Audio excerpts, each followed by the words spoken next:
Picture this. Nigel Farage, pint in hand, that trademark smirk plastered across his face, standing outside the Houses of Parliament, absolutely fuming because he's been told he can't have any mates join him in the fancy dress-up club that is the House of Lords. Meanwhile, Keir Starmer's just stuffed 25 of his best buddies through the door like he's running a members-only nightclub, and Nigel's name isn't on the list. The bouncer? Democracy itself, apparently. And now Farage is threatening to smash the political establishment. Again. Because the first 100 times definitely worked, didn't they? Welcome to British politics, where the rules are made up, the points don't matter, and apparently, if you're Reform UK, you don't even get a seat at the table. Or in this case, a velvet cushion in the Lords. Let's dive into this absolute circus, shall we? So here's what happened. Nigel Farage, leader of Reform UK, the party that's been styling itself as the voice of the forgotten, the champion of the everyday Brit who's sick of the establishment, wrote a nice letter to Keir Starmer over the summer. In this letter, he politely requested that Reform UK, having done rather well in the May elections, might deserve a bit of representation in the House of Lords. You know, that medieval relic of a chamber where unelected people make laws and get paid handsomely for occasionally turning up and nodding off during debates. Farage thought, reasonably enough, that his party should get a look in. Starmer's response? Radio silence. Complete and utter tumbleweed. Not even a courtesy reply saying thanks but no thanks, or we'll think about it, or even a passive-aggressive new phone who dis. Nothing. Zip. Nada. It's the political equivalent of being left on red, except instead of a text from your mate, it's the Prime Minister ignoring your legitimate request for democratic representation. Classy stuff. And then, just to really twist a knife, Starmer goes ahead and nominates 25 people for the Lords. 25! That's not filling a few gaps. That's not ensuring balanced representation. That's a wholesale restocking operation. It's like watching someone say they're on a diet and then ordering the entire dessert menu. 25 labor loyalists, allies, advisors, and assorted hangers-on getting ermine robes and a lifetime appointment to Britain's second chamber. But Reform UK? Not a single nomination. Not one. Now, you might be thinking, well, maybe Reform UK doesn't deserve any Lords appointments. Maybe they haven't earned it. Except, here's the thing. Reform UK won 4.1 million votes in the general election. That's millions of British voters who ticked that box, who supported that party, who deserve some form of representation in how this country is governed. And the House of Lords, for all its absurdities and anachronisms, is still part of that governance structure. It scrutinizes legislation. It proposes amendments. It matters. Or at least it's supposed to. But apparently, those 4 million voters can go whistle. Their party gets frozen out while Labour packs the chamber with friendly faces. It's the political equivalent of playing Monopoly with someone who keeps giving themselves extra money from the bank when you're not looking. Sure, it's technically their turn, but it doesn't half feel dodgy. Let's talk about who actually got nominated, because this list is absolutely wild. First up, Richard Walker, chairman of Iceland. Not the country, the frozen food supermarket. Now, I'm sure Mr. Walker is a lovely bloke who knows his way around a bag of oven chips. But what exactly qualifies him for a lifetime appointment to the upper chamber of Parliament? Did he revolutionize democracy between the freezer aisles? Did he solve the Northern Ireland question while stocking fish fingers? Or is it perhaps because he's mates with the right people and throws good parties? Just asking questions here. Then there's Matthew Doyle, former number 10 Director of Communications. So that's a spin doctor getting rewarded with a peerage, a professional message massager, someone whose entire job was crafting how things look rather than how things are, now gets to help make laws for the rest of us. Brilliant. Absolutely brilliant. Because what the Lords really needed was more people skilled in the dark arts of political messaging rather than, I don't know, actual policy expertise or democratic legitimacy. And Katie Martin, former senior advisor to Rachel Reeves, another insider, another career political operative who spent years in the Westminster bubble, now elevated to the aristocracy. Are we seeing a pattern here? Because I'm definitely seeing a pattern. It's jobs for the boys, or in this case, jobs for the loyal advisors who've kept their mouths shut and towed the party line. Your reward for years of faithful service? A nice cushy title, a daily attendance allowance, and the knowledge that you'll never have to face voters again because you're appointed for life.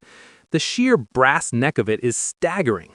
Labor spent years, decades even, banging on about reform of the House of Lords. They talked about democratizing it, making it more representative, dragging it into the 21st century. And what's the first thing they do when they get into power? Pack it with cronies. It's like watching someone campaign against nepotism and then immediately hire all their cousins. The hypocrisy is so thick you could spread it on toast. But wait, it gets better, because this isn't happening in a vacuum. The government's facing serious pushback from the Lords over its flagship workers' rights legislation. Peers are actually doing their job, scrutinizing the bill, asking difficult questions, proposing amendments. You know, the thing they're supposed to do. And Labor's response isn't to engage with those concerns or strengthen their arguments, it's to flood the chamber with friendly votes. It's stacking the deck. It's ensuring that when push comes to shove, they've got the numbers to ram through whatever they want, legitimate concerns be damned. This is why people are so cynical about politics. This is why voter turnout keeps dropping. This is why Nigel Farage, despite being wrong about approximately 70% of everything, still manages to tap into genuine frustration, because people can see this stuff happening. They're not stupid. They can see the game being played, the establishment protecting itself, the insiders looking out for each other while everyone else gets locked out. Now, the Conservatives aren't exactly covering themselves in glory here. Kemi has also nominated a few people, including Sharon Davies, the former Olympic swimmer who's become prominent in debates over trans rights in sports, Sir John Redwood, the ex-cabinet minister who's been knocking about Westminster since the Jurassic period, and Simon Heffer, journalist and historian. At least there's some diversity of background there, but it's still the same old game. Political parties using the Lords as a rewards program for people they like. The fundamental problem here isn't even necessarily who gets nominated. It's the entire rotten system. The House of Lords is an anachronism. It's hereditary peers and life peers and bishops and appointees all sitting in a chamber making laws for a modern democracy without ever having to face an electorate. It's bonkers, completely bonkers.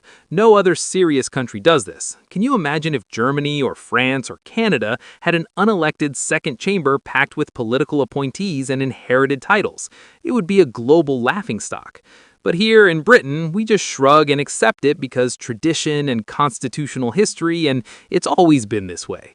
Well, slavery was tradition once. Doesn't mean we should have kept it. Just because something's old doesn't mean it's good. Sometimes things are old because we forgot to throw it in the bin when we should have. And Farage knows this. Say what you will about the man, and there's plenty to say, but he understands political theater. He understands how to position himself as the outsider fighting the system. This Lord's debacle is a gift to him. He gets to stand there, righteously indignant, pointing at Starmer and saying, "Look, they're all the same. They're all protecting each other. They don't care about you." And millions of people will nod along because, in this instance, he's not entirely wrong. His response was predictably fiery. "This makes me more determined to smash the political establishment than ever." Classic Farage, always smashing something. The establishment, the elites, the metropolitan bubble. He's been promising to smash things for 20 years and the establishment's still standing. It's like watching someone attack a brick wall with a foam hammer and wondering why they haven't broken through yet. But here's the thing. Farage's anger, performative as it might be, reflects genuine public frustration. People are tired of the game. They're tired of watching politicians promise change and then perpetuate the exact same systems that benefit them. They're tired of the hypocrisy, the double standards, the sense that there's one rule for the insiders and another for everyone else. And this Lord situation is Exhibit A. Labour campaigned on integrity, on doing politics differently, on being better than the Tories. And then they immediately start behaving exactly like the Tories, stuffing the Lords with allies, ignoring democratic norms, playing the same cynical games. It's demoralizing. It's the kind of thing that makes people give up on the whole system entirely.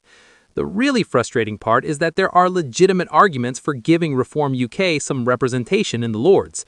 Not because Farage deserves it personally, not because his politics are sound or his ideas are brilliant, but because 4 million people voted for his party. And in a functioning democracy, those people deserve some form of representation in how this country is governed.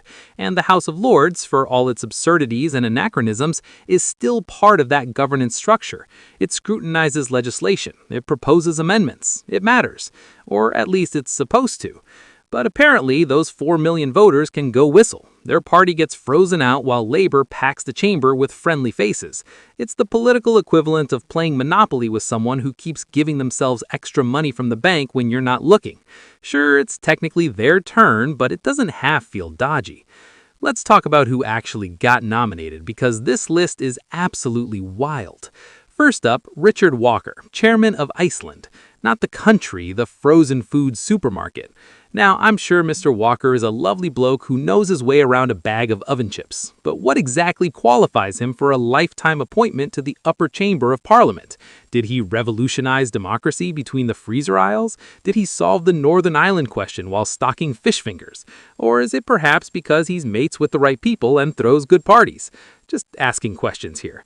Then there's Matthew Doyle, former number 10 Director of Communications. So that's a spin doctor getting rewarded with a peerage, a professional message massager, someone whose entire job was crafting how things look rather than how things are, now gets to help make laws for the rest of us. Brilliant, absolutely brilliant, because what the Lords really needed was more people skilled in the dark arts of political messaging.